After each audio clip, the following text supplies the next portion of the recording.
যি অসমত 1 কোটি টকালৈ চাকৰি হাতত লোৱাৰ বাবে মানুহে চেষ্টা কৰিছিল, সেইখন অসমত আজি কলম আৰু কাগজ লৈ মানুহে আজি চৰকাৰী চাকৰি পোৱাৰ ফালে গতি কৰিছে। যিখন অসমত হত্যা আৰু হিংসাৰ বাতৰিয়ে আমাৰ অসমখনক আগচি ধৰিছিল, সেইখন অসমত আজি সেমি কণ্ডাক্টৰৰ দৰে আধুনিক উদ্যোগ হৈছে। সেইখন অসমত আমি ডিফেন্স কৰিডৰৰ জৰিয়তে ডাঙৰ ডাঙৰ টেংক বনোৱাৰ আজি আমি সপোন দেখিছোঁ। যিখন অসমত এদিন হতাশাই যিখন অসমক আকৃষ্ট কৰি ৰাখিছিলে, সেইখন অসমলৈ আজি আমি আশাৰ অযুত সম্ভাৱনা কঢ়িয়াই আনিছোঁ।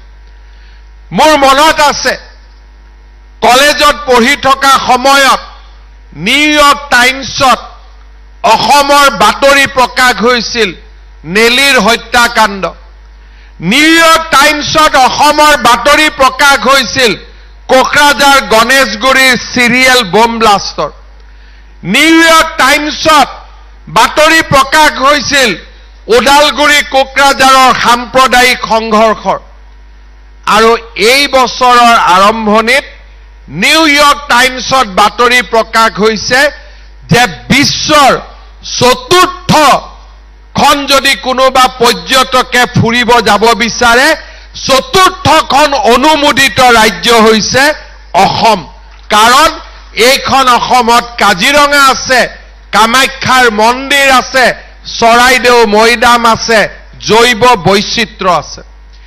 একেখনে বাতৰি কাকত 10 বছৰ আগত যিখন বাতৰি কাকতে অসমত যাবৰ বাবে সুৰক্ষিত নহয় বুলি কৈছিলে, সেইখন বাতৰি কাকতে আজি বিশ্বৰ আটাইতকৈ সুৰক্ষিত স্থান পৰ্যটকৰ বাবে বুলি অসমক ঘোষণা কৰিবলৈ বাধ্য হৈছে। এয়া হৈছে আমাৰ সামূহিক সফলতা। প্ৰতিদিনৰ যুগৰ পৰা আমি সেমি কণ্ডাক্টৰ যুগলৈ আজি গতি কৰিছোঁ। নিৰাশাৰ যুগৰ পৰা আমি আশাৰ যুগলৈ আজি আমি গতি কৰিছোঁ। এতিয়া অসমৰ যুৱক যুৱতীয়ে অলেখ সপোন দেখিব পাৰে। 4-5টা বছৰৰ ভিতৰত আন্দোলন বিবৰ্জিত আমি এখন অসম পালোঁ। হত্যা হিংসাৰ পৰিৱৰ্তে বিহুৰ আনন্দ আমি দেখা পালোঁ। দুৰ্গা পূজাৰ আনন্দ দেখা পালোঁ। নখোৱাৰ আনন্দ উৎসাহ আমি উভতাই পালোঁ। বিহুৰ বজাৰ মোৰ ছাত্ৰ জীৱনত মই দেখা পোৱা নাছিলোঁ। বিহুৰ দিনাখনো আমি চিন্তা কৰিছিলোঁ, বিহুত যাম, ঘূৰি আহোঁতে কৰবাত বম ফুটিব নেকি। এইখন অসমত কেতিয়াবা উৰে ৰাতি সাংস্কৃতিক উৎসৱ হ'ব পাৰে, আমি কল্পনা কৰা নাছিলোঁ। এইখন অসমত 12,000 যুৱক যুৱতীয়ে একেলগে বিহু গান গাই ইয়াক গ্ৰিনিজ ৱৰ্ল্ড ৰেকৰ্ডলৈকে লৈ যাব পাৰে, তাক আমাৰ জীৱন আৰু যৌৱন কালত আমি কল্পনাও কৰা নাছিলোঁ। আজি এইখন অসম, আজি আমি এখন নতুন অসম, যিখন অসম আমাৰ ছাত্ৰ জীৱনত আমি দেখা পোৱা নাছিলোঁ, আমাৰ ল'ৰা ছোৱালী, আমাৰ ভাই ভণ্টিৰ কাৰণে আমি সকলোৱে মিলি আজি নিৰ্মাণ কৰিছোঁ।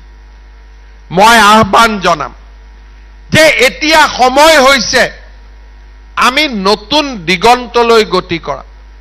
মই আমাৰ ছাত্ৰসকলক আহ্বান জনাম, এতিয়া আমি সকলো দিশ নতুন দৃষ্টিভংগীৰে চাব লাগিব। কেইটামান দিন আগলৈকে মানুহে কবিতাৰ পুথি লিখিছিল, কেইদিনমান আগলৈকে মানুহে গল্প লিখিছিল, কেইদিনমান আগলৈকে মানুহে উপন্যাস লিখিছিল। মই আপোনালোকে ভাবিব পাৰে আজি গল্প নিলিখে নেকি মানুহে, আজি উপন্যাস নিলিখে নেকি, আজি কবিতা নিলিখে নেকি। হয়, মানুহে গল্প কবিতা উপন্যাস আজিও লিখে, কিন্তু মানুহতকৈ ক্ষিপ্ৰ গতিত আৰু মানুহতকৈও ভাল গল্প কবিতা উপন্যাস আমাৰ মোবাইলটোৱে লিখিব পাৰে আধা ছেকেণ্ডত। আমাৰ মোবাইলত যেতিয়া আৰ্টিফিচিয়েল ইন্টেলিজেন্সৰ এটা সফটৱেৰ আমি লৈ লম, আমাৰ মোবাইলত যেতিয়া ChatGPT থাকিব, মোৰ শিক্ষকে যি অংক আধা ঘণ্টাত কৰিব নোৱাৰে তাক মই 30 সেকেন্ডত কৰি দেখুৱাব পাৰিম।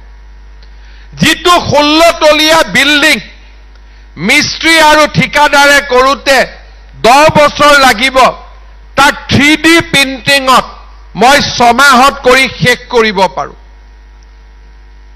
আৰু আটাইতকৈ ভাল ৰিচাৰ্চ পেপাৰ এখন কাকো নুখুদাকৈ মাত্ৰ কম্পিউটাৰৰ পৰা 30 সেকেন্ডত মই উলিয়াই ল'ব পাৰো। অৰ্থাৎ বিজ্ঞানৰ গতি আজি এক অদ্ভুত দিগন্তলৈ গতি কৰিছে। এতিয়া ডাক্তৰে পেচেণ্ট চাব নালাগে, আপোনাৰ বেমাৰ, আপোনাৰ চিম্পটমছ গোটেইখিনি মাত্ৰ কম্পিউটাৰত লিখি দিয়ক। এজন ভাল ডাক্তৰতকৈও পৰামৰ্শ 30 সেকেন্ডৰ ভিতৰত কম্পিউটাৰতে পাব। কোনোবা এজনে যদি সুগাৰ চাই, 12 বজাত মোৰ সুগাৰ বাঢ়িছে, কিয় বাঢ়িছে? ডক্টৰৰ ওচৰলৈকে গ'লে বহুত প্ৰশ্ন সুধিব, উত্তৰ দিব, ডক্টৰৰ সময় নাথাকিব। কম্পিউটাৰত মাত্ৰ লিখি দিব লাগে যে এতিয়া 12টা বাজিছে, মোৰ সুগাৰ বাঢ়িছে, কিয় বাঢ়িছে, কি খাব লাগে। 30 সেকেন্ডৰ ভিতৰতে উত্তৰটো আহিব, ঔষধৰ নামটো আহিব। মানুহৰ স্থান ক'ত? তাৰ মানে এই গোটেই কথাবিলাকৰ আঁৰত এটা কথা আমি বুজিব লাগিব যে বিজ্ঞানক মানুহে পৰিচালনা কৰিব লাগিব। এই গোটেই কেইটা মেচিনৰ কথা মই কৈছো, কিন্তু এটা মেচিনেও নিজে নাজানে কি কৰিব লাগে। এই মাত্ৰই মই যদি ইয়াত লিখো যে হিমন্ত বিশ্ব শৰ্মাৰ ওপৰত ধুনীয়া কবিতা এটা লিখি দিয়ক, মেচিনটোৱে মোক কবিতা এটা লিখি দিব, কিন্তু মই নোকোৱালৈকে সি নাজানে যে মই নিজে কৰি হিমন্ত বিশ্ব শৰ্মাৰ পকেটত মই থাকো। গতিকে হিমন্ত বিশ্ব শৰ্মাক খুশ কৰিবৰ কাৰণে মই ৰাতিপুৱাই কবিতা এটা লিখি দিওঁ, সেইখিনি তাৰ জ্ঞান নাই। আমি নোকোৱালৈকে সি একো নকৰে। তাৰ মানে মানুহে মেচিনক কথা ক'ব শিকিব লাগিব। যদি আমাৰ ছাত্ৰ ছাত্ৰীয়ে আৰ্টিফিচিয়েল ইন্টেলিজেন্স মানে কি নাজানে, অগমেন্টেড ৰিয়েলিটি কি নাজানে, 3D প্ৰিন্টিং মানে কি নাজানে, আমি অহা 10 বছৰৰ সমাজখনত আমি থিয় হৈ থাকিব নোৱাৰো। আজি আমি গুৱাহাটীত নেইলিট ইউনিভাৰ্চিটি আনিছো, যি নেইলিট ইউনিভাৰ্চিটিৰ ইনফৰমেশ্যন টেকনলজিৰ ওপৰত ইউনিভাৰ্চিটি, য'ত এই গোটেইবোৰ প্ৰযুক্তিৰ আমাক জ্ঞান দিব। এই প্ৰযুক্তিসমূহৰ বিষয়ে আমি জানিব লাগিব, নহলে আমাৰ সমাজখন যিমান তীব্ৰ গতিত আগুৱাই গৈ আছে আমি ধৰিবই নোৱাৰিম যে এইটো মেচিনে লিখা কবিতা নে এজন সাহিত্যিকে লিখা কবিতা। আমি ধৰিবই নোৱাৰিম যে এই অংকটো এজন মানুহে কৰি দিছে নে মেচিনে কৰি দিছে। আমি আমাৰ মানসিকতা, আমাৰ মনক আমি আধুনিক কৰিব লাগিব আৰু আধুনিক বিজ্ঞান আৰু সভ্যতাৰ লগত নিজক পৰিচয় কৰিব লাগিব। আমাৰ ইয়াত যিসকল ছাত্ৰ ছাত্ৰীয়ে বিজ্ঞান পঢ়িছে, কিমানজন ছাত্ৰ ছাত্ৰীয়ে আমি আৰ্টিফিচিয়েল ইন্টেলিজেন্সৰ বিষয়ে এটলিষ্ট পঢ়িছো। আমি মাষ্টাৰ হ'ব নালাগে, জানিব নালাগে, আমি তাক শিকিছো নে নাই। 3D প্ৰিন্টিং মানে কাক বুজায় এই কথাখিনি আমি জানো নে নাই। মেচিন লাৰ্নিং মানে কি বুজায় কথাখিনি আমি জানো নে নাই। কোৱান্টাম ফিজিক্স মানে কাক বুজায় তাক আমি জানো নে নাই। 20 বছৰ আগৰ জালুকবাৰীৰ কাৰণে ই প্ৰাসংগিক নাছিল। তেতিয়া আমাৰ বিধায়কজন কোন, মন্ত্ৰীজনৰ নাম শিকিলে গোটেইখিনি হৈছিল।